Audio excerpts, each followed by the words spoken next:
Telia Turvanet on nagu su praegune kontori-internet, aga annab ka arvutitele küberrünnakute baaskaitse. Proovi uut Telia Turvanetti praeguse internetikuutasu eest. Tutvu Turvaneti tingimustega www.telia.ee/turvanet. Kuku Raadios välja öeldud seisukohad ei pea ühtima Kuku Raadio seisukohtadega. Te kuulate Kuku Raadiot.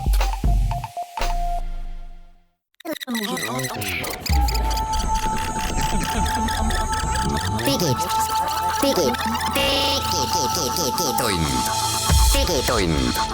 Nutikad lahendused ja digitunni toob sinuni Elisa. Tere hommikupoolikut, head kuulajad, käes on 16. november ja meil on digitunnis aeg jälle vaadata otsa tehnoloogia uudistele viimasest nädalast. Meil on täna saatejuhid traditsioonilised Hans Lõugas ja Henrik Roonemaa ja meil on külas Meelis Väljamäe ja Imre Nõmmik Elisast. Ja me tänase saates võtame ette esiteks Apple'i uued süle- ja lauaarvutid, mille sees tuksub uus protsessor. Apple'il on väljas ka uus macOS, mis vähemasti minu arvutisse on installitud ja saan esmamuljeid jagada. Ja üha rohkem teenusepakkujaid on liitunud riikliku toetusega, mida saab veel selle kuu lõpuni taotleda, et siis endale kiirem internet saada sinna, kus seda praegu ei ole. Google paneb kinni ühe tasuta teenuse, mille kasutajaid ka Eestis, ma arvan, on väga palju ja see puudutab paljusid meie saate kuulajaid.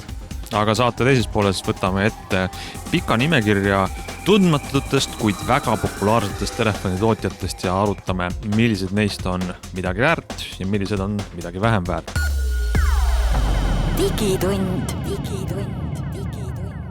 No nii, hakkame siis digitunniga peale ja tõesti eelmise nädalal tulid lõpuks välja väga kaua oodatud uued Maci arvutid, mis on tähistavad uut põlvkonda selle arvutitootja ajaloos kindlasti, sellepärast et Apple on nüüd nende arvutite näitamisega sooritanud või vähemalt avalikult alustanud uut põlvkonna vahetust protsessori arhitektuuris. Tegu on siis sellist 3 masinaga, mille sees on Apple'i enda disainitud ARM arhitektuuril põhinev protsessor, mis kõik on hästi tehniline ja arvutid näevad välja nagu ikka nägid välja ja teevad samu asju, aga me püüame seletada, miks on see tegelikult päris oluline hüpe.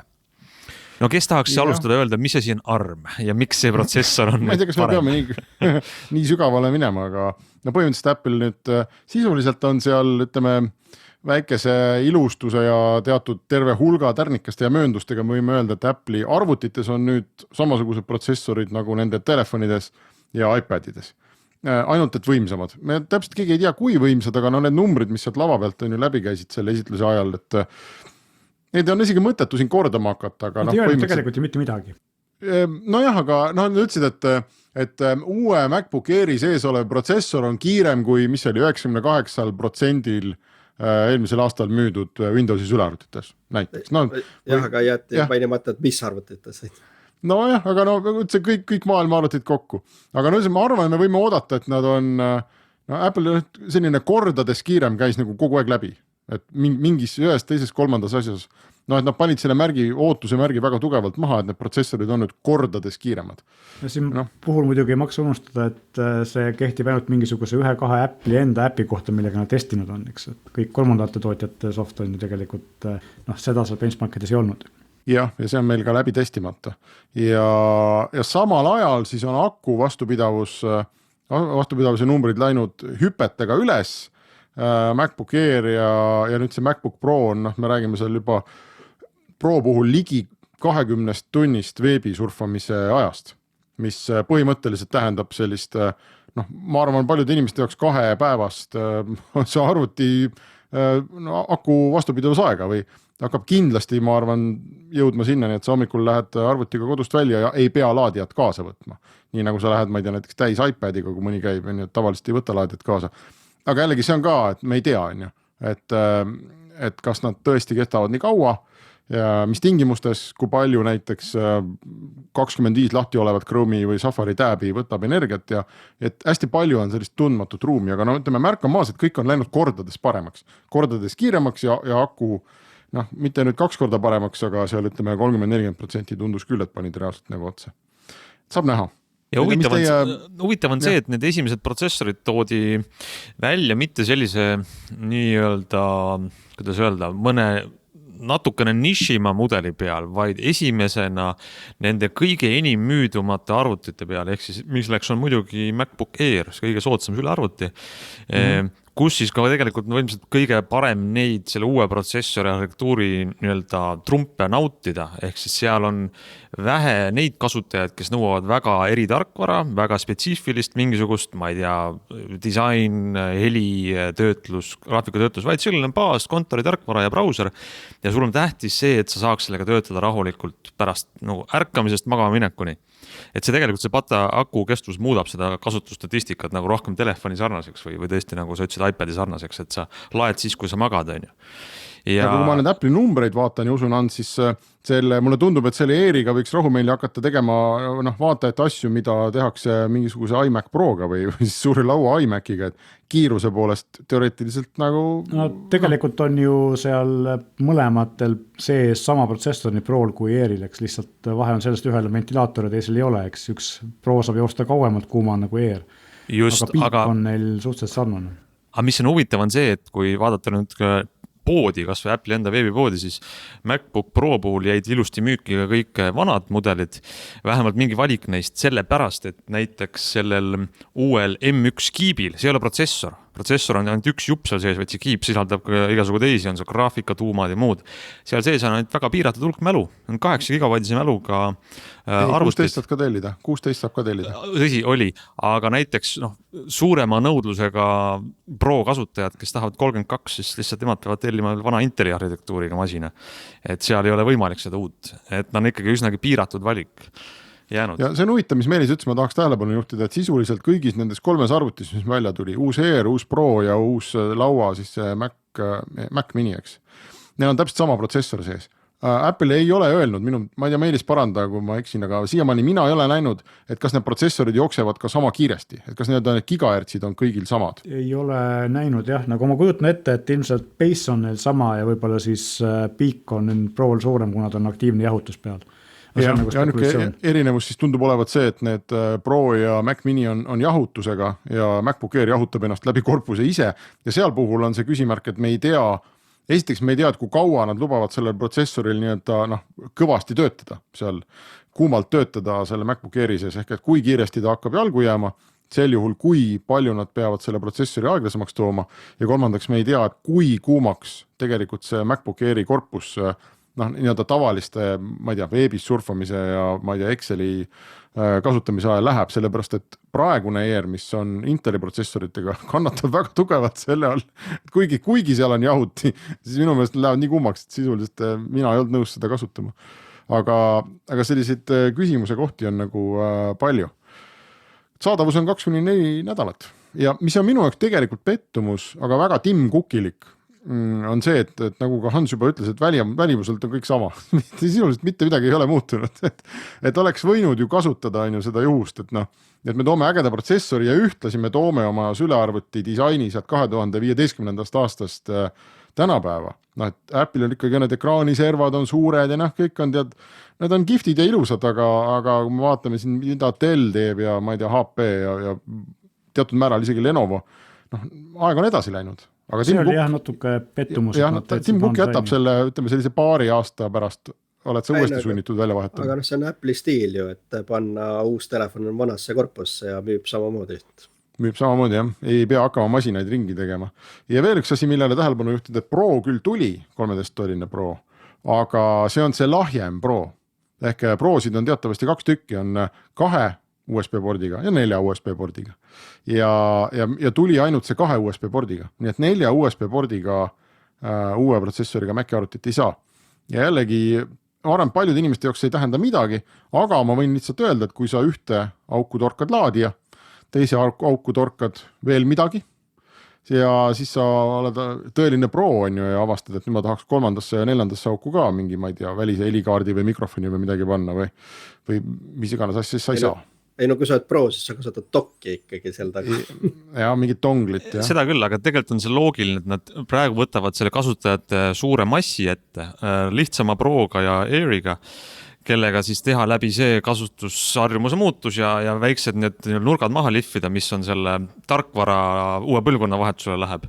Ja küll siis saab varsti valmis ka kõik, ütleme, niši tarkvara, mis vajab ümberkirjutamist selle uue platvormi jaoks ja siis on, ütleme, valmis ka see rohkem nišim riistvara, nagu need väga suurt jõudlust pakkuvad Prod ja muud masinad. Sest ka iMac ju näiteks, praegu ei olnud sellest midagi. Mac Mini, kes kasutab veel Mac Mini, on ju? See on nagu, seal kasutatakse vist pigem kodus meediamängijana, mõned kasutavad teleka all või midagi sellisena. Nüüd on eriti jõhkralt võimas meediamängija tuleb sellest. Aga kui meil on praktiline saade, siis ma küsiks siia lõppu kõigi kolleegide käest, et kas kellelgi on plaanis või kas teie arvate, et kes täna näiteks kasutab Maci sülearvutit, et peaks minema praegu vahetama? Mina vaatasin selle esituse ära ja ma väga nagu tahaks seda proovida, aga mul on seal nagu küsimused, et alati uue protsessoriga tekib mingid tagasilöök nii-öelda töötarkvaras, et kas mul seal Teams töötab ja kas mul seal Outlook töötab ja kas mul mingid driverid töötavad, et see on kõik ju teadmata osa veel üldse.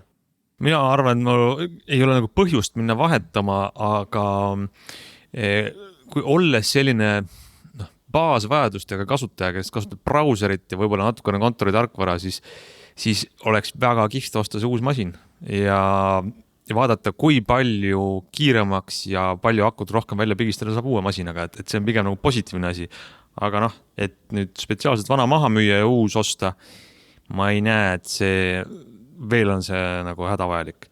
Järgmise 2 aasta jooksul kindlasti, kui me oleme nagu selle tarkvara arhitektuuri vahetus on nagu lõpule jõudmas, et siis võiks olla uues laines juba. Meelis. Ja et mind ka põhiliselt huvitab ikkagi intellektuaalselt, mida nad teha suudavad ja kui hea nad tegelikult on, aga omale osta lähema aasta jooksul kindlasti ei kavatse. Minu jaoks on see küsimus, et tegelikult mida ka Imre õigesti, ma arvan, minu jaoks nagu õigesti välja tõi, et me teame, on ju, et Apple'i enda tarkvara töötab seal. Safari jookseb ja meil tuleb lahti, eks ole, ja muud kõik asjad saab tehtud. Ja ma isegi olen valmis uskuma, et see nende vana arhitektuuril põhineva tarkvara tõlkimissüsteem enam-vähem täitsa töötab või võib-olla töötab isegi päris hästi. Aga mul jääb selline lõplik nagu kahtlus, on ju, et aga kas mu mingi X programm, mille ma avastan arvutist ja mida mul on tegelikult nagu vaja kasutada ja ma olen võib-olla 10 aastat kasutanud ja ma ei pane teda tähele, et see on täpselt selline hetk, kus see X programm võib öelda, et ei, et ne ei saa, mina ei tööta või et tõesti, et mingi printeri driver umbes ei tööta või et see on esimese põlvkonna tehnoloogia ja ma ütlen, et ilma mõjuva põhjuseta ma esimeste hulgas ei tormaks sinna küll seda. Aga teeme siia kohta pausi ja siis jätkame.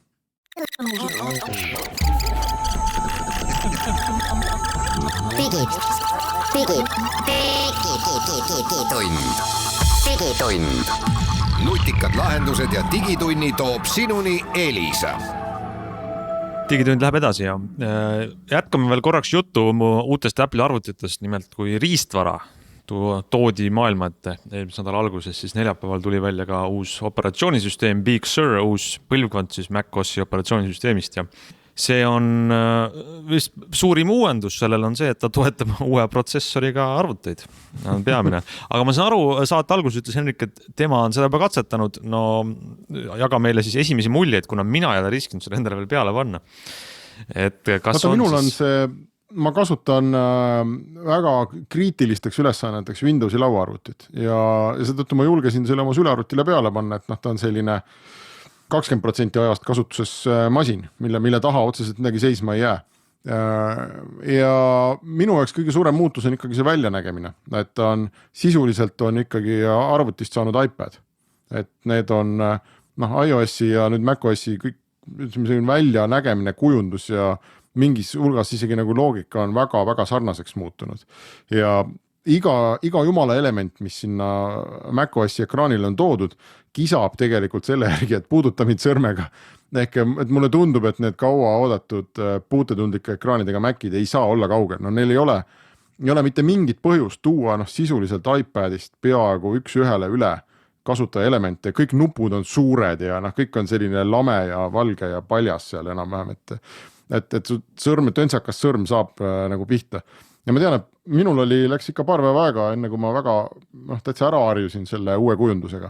Alguses tundus küll kuidagi nõme, et see ei ole ju macOS, et see ongi iPad ja ta on selline värviline ja isegi mänguasjalik, aga aga kui sa nüüd küsid, et kas ja mis seal nagu sisuliselt mingit sellist uut on, milleta ma ei saaks edasi elada, et siis ma jään sulle küll vastuse võlgu. Minu arvates ta töötab, näeb naljakas välja, sellega harjub ära ja millalgi niikuinii tuleb sellele üle minna. Et ma rohkem ei oskagi midagi öelda selle kohta. No ka selge, siis saime teada, et kui keegi tahab mõnusat iPadi elamust arvutis, siis see Big Sur. Aga kui on kriitiline tööarvutis, ma ei soovita panna. Lasta vähemasti pool aastat tiksub ja tuleb välja 1., 2., 3. paranduspakett. Nii on. Vaatame siis uudised edasi ja hõikame välja väikse uudise täienduse, mis teemale, millest me rääkisime mõned nädalad tagasi, või isegi 6 aega tagasi. Nimelt riik annab siis läbi Tarbija ja Tehnilise Järelevalve Ameti toetust kuni 300 € inimese kohta selleks, et saada omale kiirem püsiühendus kohta, kus praegu kiiret ühendust ei ole. See on siis mõeldud selline ühekordne toetus, et liituda mingisuguse kiirema võrguga ja esialgu me seda vist oktoobris rääkisime sellest, et see novembri lõpuni on selline taotlusvoor avatud, peate ttj.ee lehele minema ja sealt vaatama infot, et kes teie koduküla juures seda võiks pakkuda, siis uuendus on nüüd see, et on ka 2 suuremat üleriiklikku telekomi sellega ka liitunud, ehk siis nemad pakuvad selle toetuse taotlejale võimalust saada ühendust läbi nende võrkude, need siis Elisa ja Tele2. Ainukesena siis Telia on kõrvale jäänud. Et see on selline väga regionaalne asi, et kes sõltub sellest, kes kus asub, mis ühendustel sinna praegu parasjagu on, kas tal tuleb mõni kaabel kodulähedusse või ei, aga valikut on igatahes rohkem ja suured üleriiklikud telekomid on ka kohal, nii et tasub igal järgi vaadata. Välja arvatud Telia, kes ei tahtnud minna sinna. Ütles, et seal on küsitavusi. Kas sa tead need küsitavusi? Ei tea. No Telial on ilmselt... Imre teab, aga ma ei tea, kas ta tahab ja saab rääkida küsitavustest. Teie läksite sinna sisse? Ma Telia kohta ei oska midagi öelda. No igatahes 300 € ootab ja kellel ei ole kiiret internetti, siis saab seda taotleda. Mina isiklikult võin öelda, et ma taotlusin oma maakodule ja kas see ka töötab, kas sellest kasu on? Ma tean, ma selle raha eest fiiberoptikat ei saa maale, seda ei tooda mulle kohale selle raha eest. Aga mis sa saad siis, kas sa tead või? Ma veel ei tea, aga ma arvan, et ma saan kas Elisa või Tele2 mobiilse interneti, mida müüb edasi mõni seal kohalik külamees oma OÜ kaudu. Aga sa saad ju ühesõnaga tegelikult sa saad mingisugused seadmed, ega nad siis ei hüvita sulle seda kuupaketi mingit osa ju? Ei, seda ma ikka ise maksma kuuteenust, aga nad siis nii-öelda panevad selle tehnika üles, et sa saad näiteks maakohas, kus inimesel näiteks on praegu, ma ei tea, kodus Wi-Fi ruuter või siis 4G ruuter, siis pannakse vähe võimsamad antennid ja suundantenn või siis LTE antenn, millega saab võimsama, stabiilsema andmeside. Ühesõnaga, et tõenäoliselt see tähendab Elisa puhul seda Huawei kopsikut, Imre, või ma ei tea, kas sa oled kursis selle poolega? No sinna poole ta läheb jah, et õue ruuteri siis, ütleme siuke soetusmaksumus. Aga see Huawei kopsik ongi seal ju 200-300 kandis niikuinii, kui sa ostma lähed, minu meelest. Ja ma olen seda ise, selle klient olnud päris pikka aega, saan ainult vähemasti, ma ei tea, mida Tele2 paneb, aga kui need Elisa Huawei kopsikud pannakse, siis see on küll väga hästi stabiilne ja väga hea lahendus, et sisuliselt ei ole ruuter isegi restarti vahenud aasta aja jooksul, et kõik käib. Võib-olla ta restartib ennast ise, kui ma ei näe, ma ei tea.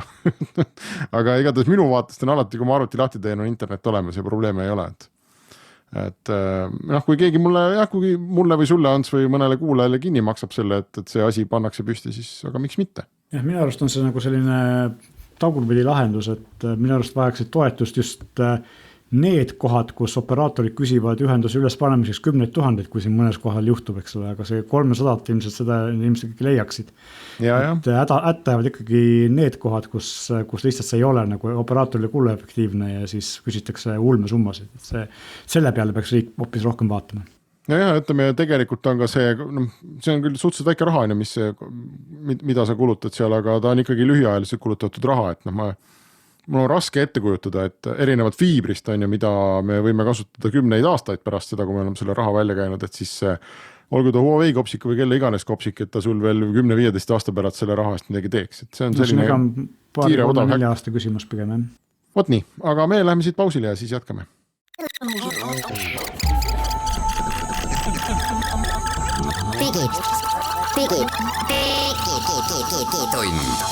Digitund.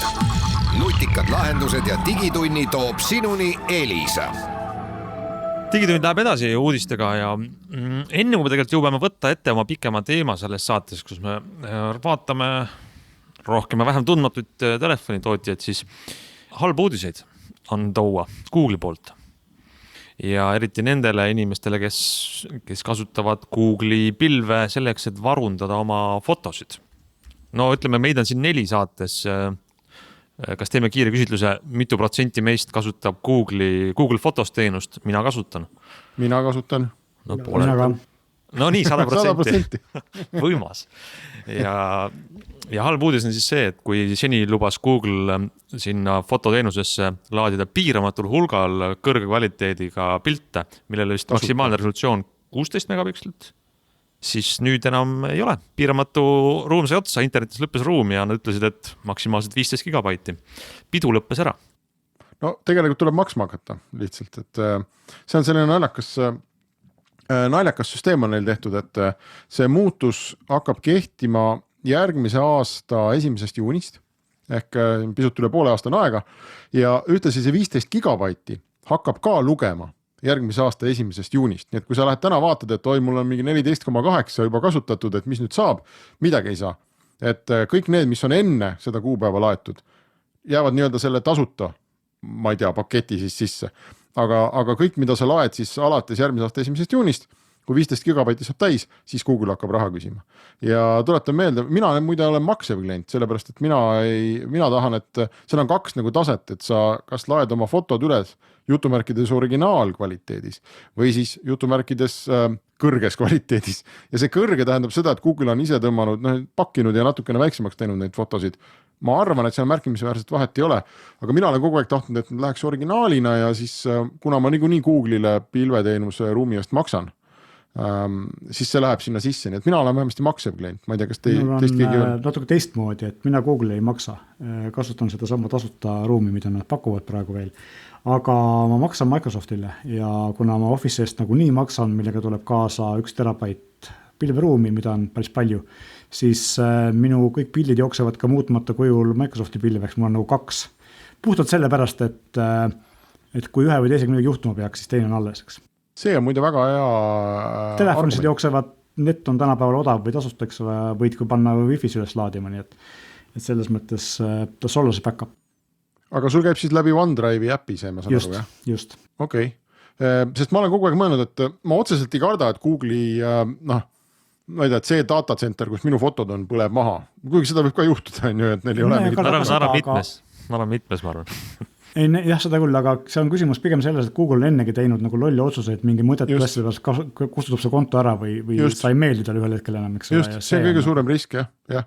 Ja ma olen täiesti kaitsetu selle ees, et blokitakse konto ja siis käia tõesta, et mina olen mina, sest mul tegelikult on terve elu on seal Google'is ja see on see nagu probleemne koht. Kuulge, aga mis see nõuandeni me nüüd jõuame? Selle asemel, et ma mõtlesin, et me jõuame nõuandeni, et kui tahate head teenust, siis makske Google'ile, aga me vist jõuame nõuandeni, et makske 2 teenusepakkujale. No, makske vähemalt 1, teist või tasuta kasutada, kui teil sellest piisab. Ma ei tea, Imre, kas sina oled olukorras, kus sul on tööandja mingisugune pilveruum telefonis või? No jah, ma olen võib-olla sellises keerulises, et mul nagu isiklik elu jookseb nii Google'isse kui Microsofti nagu meeliselgi, aga siis mul on veel lisaks nagu tööpilv ka. Jah, no mul on ka lisaks tööpilv, mis on ka Microsofti oma, nii et mul on ka telefonis 2 OneDrive'i kontot. Aga sinna ma ei panna, jah, sest see ei ole minu isiklik. Panna. Pole vajagi, tööandja asi on ikka tööandja asi ja isiklik asi on isiklik asi. Aga sa vaatad oma terabaiti selle mõtled, et see ju on, aga ühel hetkel võib ikkagi tööandja öelda, et sinu konto on nüüd praegu blokeeritud ja ei töö on ju. No see on üks asi, et me ikka lahkume ja vahetame töökohti ja teine asi on see, et paljudel tööandjatel on ka poliisid, mida sa tohid nende pilves olevate andmetega teha ja mida mitte, mida sinna laadida. Seda peab ka kindlasti silmas pidama, et see on kindlasti lepingutes kirjas. Igasugust jama ei ole mõtet tööandja pilve panna. Töö ja eraelu tuleks kindlasti lahus hoida, aga kas või eratarbijana on see äärmiselt peavalu tekitav, kui ma nüüd mõtlen, et ma tahaks Google Fotosest ära kolida, aga pilve vahetamine on tehtud selliseks, et ma võiks 2 nädalavahetust broneerida ja siis ma hakkan kuhugi neid tõmbama alla, üles laadima, vaatan ühilduvust ja ma viskan lusika nurka, et ma ei tee seda. Google Fotosest minu meelest saab need zipidena kätte, kui ma õigesti mäletan. Ma olen kunagi teinud seda, et ma laadisin sealt kõik asjad alla ja siis ma saab sain jah, portsu faile. aga ta on piinarikas ikka. Ja siis sa pead teistpidi on ju need umbes lahti pakkima ja sinna Microsoftile oma selle vanad fotod nii üles laadima. Et vahepeal lähed ostad välise kõva kette, kuhu sa need lahti rullid ja siis hakkad üles laadima. Tegelikult see on hea mõte, ma mõtlesin praegu vaadata, et palju mul, kas ma näen kuskilt. Mul on väga pikk fotoarhiiv Google'is ja pisut alla 200 gigabaidi, nii et arvestades tänapäevaste arvutite kõvaketta mahta, siis ma tõenäoliselt ei peagi isegi minema välist kõvaketast ostma. Ma oma fotode mahtu ei tea, aga ma tean seda, et mul on OneDrive 1 terast on mingi 470 on kasutusel koos kõik asjad, mis mul on, pildid, videod ja muud dokumendid. Wow. No, selles mõttes mingisuguseid filme või asju muidugi seal ei hoia, et pigem mingid kunagi kaameraga või fotoga tehtud koduvideod ja sükst asjadeks. No vot nii siis, ühesõnaga tegelikult see, mis siit välja tuli, et tasub mitte ühes korvis hoida kõiki oma fotosid, vaid 2. Pluss endale aeg-ajalt alla laadida. Et ei ole halb mõte. Aga lähme siis Ants oma põhiteema juurde või? Ja me lubasime rääkida sellest, et küsida meie külalistelt ka nõu ja hinnanguid, et millised nendest pikast rivist telefonitootjatest, keda meil tänapäeval Eesti poodideski näha võib, kes nad päriselt on ja kust nad tulevad ja mis seal on, et me kõik teame Apple'it, Samsungit, keda me veel teame, Sony, LG, Huawei, aga tegelikult on nimekiri palju pikem. Minu tekkiski siin vahepeal selle teema üle mõeldes nagu see intrigeeriv küsimus, et mis asi on siis tegelikult tundmatu telefon või tundmatu tootja, et kas Asus on tundmatu tootja või kas näiteks HTC on tänapäeval juba tundmatu tootja? Ma arvan, jah. HTC noortele on täitsa tundmatu tootja. Just nimelt. Ja ma vaatasin ka näiteks, see Asus ja Lenovo näiteks enam-vähem Meelis lähevad vist samasse auku, eks ole, et telefon, aga näiteks ka ütleme telefoni tootjatena on nad minu jaoks suhteliselt tundmatu suurused. Ma ei oska hinnata, et kas nad minu on head või või ole. Üllatus siin mõned aastad tagasi, kui HTC veel nagu natuke meie turul tegutses ja siis ma avastasin, et Asus oli tol hetkel juba 3 korda suurem telefonitootja kui HTC, ma ei osanud seda arvata. Aga jah, iseenesest ka näiteks Motorola on selline firma, mis on aastakümneid vana ja väga tuntud, aga praeguseks ikkagi sellised noored inimesed ei ole kunagi kuulnud sellest, eriti kus Ameerikas ei ole. Tõsi ta on, aga me otsisime välja teatud hulga selliseid brände, millest me tahaksime rääkida. Mõned on rohkem tuntud, mõned vähem, aga natuke sellised mitte päris sellised tuntud nimed on nad kõik. Ma panime siia näiteks Cati, Honori, Xiaomi, Ulefoni, Realme. Mina tahaksin aga tänase Nokia sisse panna, sest minu jaoks on natuke arusaamatu, mis asi see on. Siis on olemas sellised nagu Meisu ja Oppo ja Vico. Ja just praegu, kui ma seda juttu ette lugesin, kirjutas keegi veel Tekno sinna. Mina kirjutasin, ma tahtsin küsida, kas teie teate sellist firmat nagu Tekno? No, alustame siis lõpust, kes teab sellist firmat nagu Tekno, telefonitootja? Imre, sa tead? Ma arvan, et nendel hulkadel messidel ma olen neid nimesi kõiki näinud. Sinna võiks panna mitusada juurde. Ja, et tegelikult miks ma selle Teknosena kirjutasin sellepärast, et meie keegi praktiliselt ei ole sellest firmast mitte kunagi mitte midagi kuulnud. Tegemist on Hiina firmaga, mis on Aafrikas konkurentsitud turuliider, enamuses Aafrika riikides. No. Ja järelikult on Hiina tootja. Just. Kas nendel on ka mingi seos Transioniga, sest Transion on nüüd viimases kvartalis tõusis maailma nutitelefonide tootja top 10-sse. Müüb siis, ma ei tea, mis ta müüs, 10 miljonit telefoni.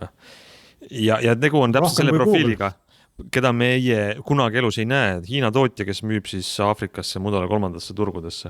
Aga me võiks rääkida tegelikult nendest, keda meil Eestis ikkagi näha on. Ja võtame siit nimega lõpust tegelikult Oppo ja Meisu äkki või? Aga õigmine Oppot, kas keegi teab, kus Oppot müüakse Eestis?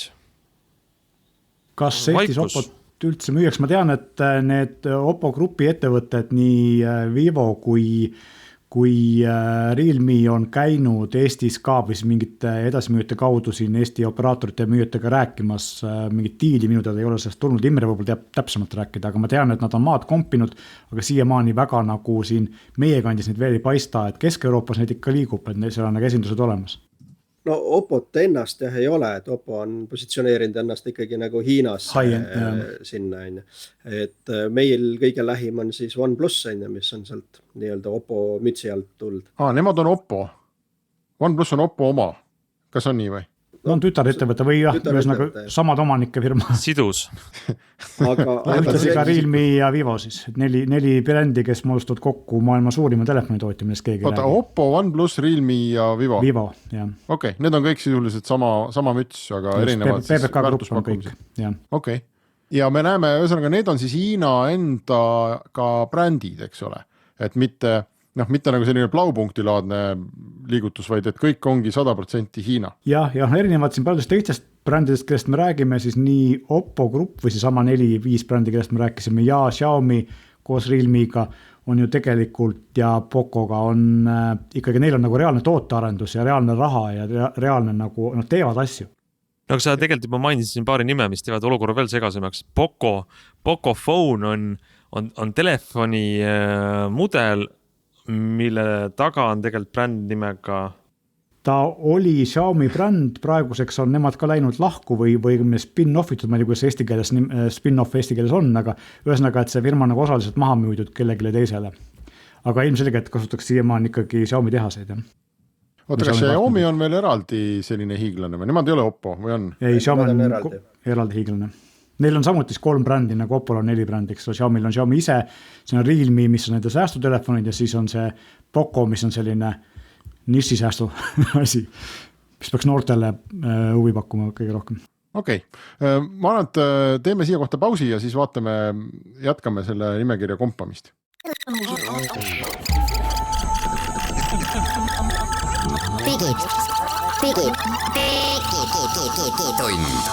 Digitund.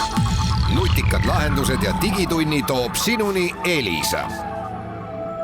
Lähme digitunniga edasi ja me avasime selle laeka, kust pudenes välja väga palju nimesid. Ja ma ei tea, kas me oleme kuulele teinud asja selgemaks või mitte, aga nii palju me oleme joonistanud maha need piirid, et tegelikult Hiinas on mitu suur gruppi, kelle alt tuleb erinevad brände, kes on siis ka Eesti poodidesse jõudnud.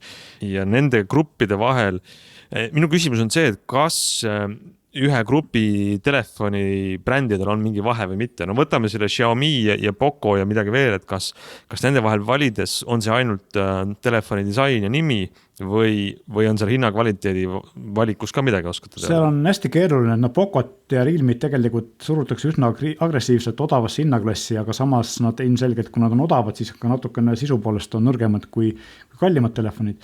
Aga mis teeb see asja keeruliseks on see, et näiteks sama telefon võidakse anda välja Hiinas ühe nime all, Indias teise nime all, Euroopas 3. nime all, tegelikult on täpselt sama asi. Et see teeb seda asja nagu hästi keeruliseks. Ümre, mis sinu kogemused on? No meie kogemus on see, et kui keegi vaatab Elisa, ütleme koduleht, et miks seal ei leia mingit Pocot või Oppot, on ja, sest meie jaoks on see, et me ikkagi tahame ka järelteenitust pakkuda kliendile, on ja. Ja üldiselt need sellised brändid, esiteks tuleb neid üles töödata, me oleme päris mitut proovinud siin turul üles töödata, selle raha nii-öelda matmine ei too sellist edu. Ehk see on võib-olla selline esimene põhjus, miks ei leia päris tundmatuid asju meie riiulelt. Me oleme proovinud siin Alcateliga ja Motoga ja siis Meisu on meilt läbi käinud ja Just 5 on ja. Aga nad on ikkagi sellised ühe hiti artistid. Kui me vaatame nagu läbi aegade. See Just 5, kui mu mälu ei peta, kas need ei olnud mingid, kas need tulid Lätist või Leedust? Lätlased. Kes võtsid Hiinast sellise poolvalmis telefoni, panid oma logo peale ja põhimõtteliselt selline turundus- ja müügiorganisatsioon. Eks nad tegid arendust ka, aga selles suhtes arendus käis ikkagi Hiinas, aga...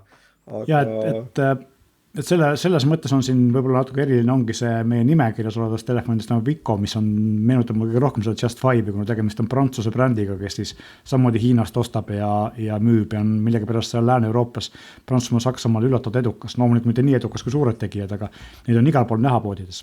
Kas keegi teades, kunagi olid need Alcateli telefonid on ja Alcatel eelmisest aastast muutus ju TCL-iks kõik telefonide liinid on ja, et meie jaoks täitsa tundmatu tähekombinatsioon, mida võib-olla keegi leiab omal telerilt, aga maailmas nagu väga suurt edu tegelikult loonud. Ka mina mäletan, käisin ise koha peal Elisas sellel pressiüritusel, kus Alcateli hiinlased olid kohal ja lubasid piimajõgesid ja pudrumägesid seda, kuidas nad Huawei kohe Euroopa turult välja tõrjuvad ja kuidas nemad annavad kiiret softi uuendusi ja siis saime sealt kohe demotelefoni, mis ei saanud mitte kunagi mitte ühtegi softi uuendust. Et ühesõnaga, et tegelikult lubadusi on palju olnud, aga reaalset tööd on nagu vähe. Ja mõned asjad ma siit nimekirjast saaks veel nii-öelda kohe maha, eks ole, et Honor on Huawei odavam sõsarbränd. Muideks, Honor on müügis. Ja, Honor on müügis. Honor on nii-öelda nagu siuke sõsarbränd, aga ma ei ütleks, et ta on nagu odavam, selleks, et kohati Honori mudelid tehniliste andmetega nagu löövad Huawei üle. Aga Eesti mõistes on tegelikult ametlikult jagatud nii, et meil on Huawei ja Soomes on Honor. Nagu, et see on nagu siuke Baltikum versus siis Skandinaavia nagu jagatud. Vahepeal oli neil see poliitika, et operaatoritel oli Huawei ja siis muudel retailil oli Honor, eks. Eks nad on katsetanud siin igat asja. Aga minul oli ka kunagi mitu aastat Honor 8 ja ma olin sellega väga rahul, sest oli omas ajas nagu väga hea hinnaga olid. Aga kas Honor on nüüd ka on ameeriklaste viha alla langenud ja tal on sellepärast, kuna Huawei on kuna tootja on Huawei, siis komponentiga on sama probleem ja sellepärast Huawei üritabki Honori brändi praegu maha müüa, et saada sellest lõhast lahti, eks nii-öelda, et see brändi väärtus alles jääks. Ja siis meil mõned on siit veel läbi käia. Mis asi on see Ulefone, mis on viimasel ajal Eestisse tekkinud? Väga väike hiinlan ikkagi, et pigem selline asi, mida mina osta julgeks, ütleme niimoodi. Et ta on tegelikult erinevalt teistest hiinlastest, millest me rääkinud oleme, seal nagu pigem kipub sedamoodi olema, et leiame odava tehase, kes meile midagi teeb ja siis seda ei turunda, vaid müüme odavalt ja pärast on kasuta üksi ja muidugi teine asi on see, et selliste päris tundmatute Hiina brändidega on alati see oht, ega sa ei tea, mis softi sa seal saad peale, et kas milliseid tagauksi või suuri pugisid see sees võib olla. Imre juba seda järelteeninduse küsimust mainis, ma tegelikult tahaks seda nagu laiemalt esile tõsta, et ütles, et minu kogemus praktiliselt kõigi telefonidega, mis mul on olnud, on see, et mingil hetkel tuleb nendega midagi kuskil käia tegemas. Kas läheb klaas katki, ma ei tea, taga see korpus, ma ei tea, kriimustub või mõraneb ära, võib-olla mingi, ma ei tea, sabett või kaamera mingi komponent ütleb üles või tahad mingil hetkel akut vahetada või alati midagi tuleb nagu teha. Kuidas nendega kõigiga on, et kas on mingit lootust üldse, et saab midagi teha või ei ole? No see on hea küsimus, et neid brände, mis meie riiulilt ei leia, siis me olemegi hinnanud selle järelteeninduse enda jaoks nagu mitte piisavaks. Et see on nagu üks põhjuseid tootevalikus kindlasti meile, et keegi pakuks nagu kvaliteetset järelteenindust. Ja osade saadavust selleks, et aeg-ajalt on see, et küll on hoolduspartner olemas, aga osas ei ole saada. Et siin ajalukku tagasi vaadates siis on ka juhtunud see, kus me eraldame lihtsalt oma laost 100 telefoni nii-öelda varuosadeks, et saaks klientide telefoni remontida, aga see ei ole nagu meie põhiäri. Ja siis tavaliselt need abielud seal lahku lähevadki. Jah, see on üldiselt on nagu väga hea on olla Eestis vähemasti iPhone'i või Samsungi omanik. Sellepärast, et igas kaubanduskeskuses on mingi putka, eks ole, kuhu sa saad minna ja öelda, et tehke ära ja tehaksegi ära ja sa ei pea hakkama seda telefoni kuskile teisele poole maakera saatma või mingisugune 2 kuud ootama ja väga palju maksma, et seal oma sellised plussid kindlasti on. Muide, ma vaatan meie kella, et meie saateaeg on täis tiksunud, me oleme unustanud ennast lobisema, et loodetavasti meie väga kiire selline sukeldumine sellesse maailma tõi kellegi jaoks selgust. Ja mulle tundub, et siin on teemat, millest veel tulevikus edasi rääkida, aga ma tänan kõiki osalejaid saates ja loomulikult kõiki kuulajaid ja meiega kohtute uuesti nädala aja pärast.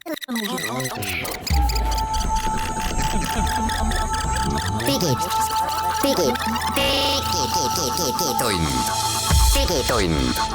Nutikad lahendused ja digitunni toob sinuni Elisa.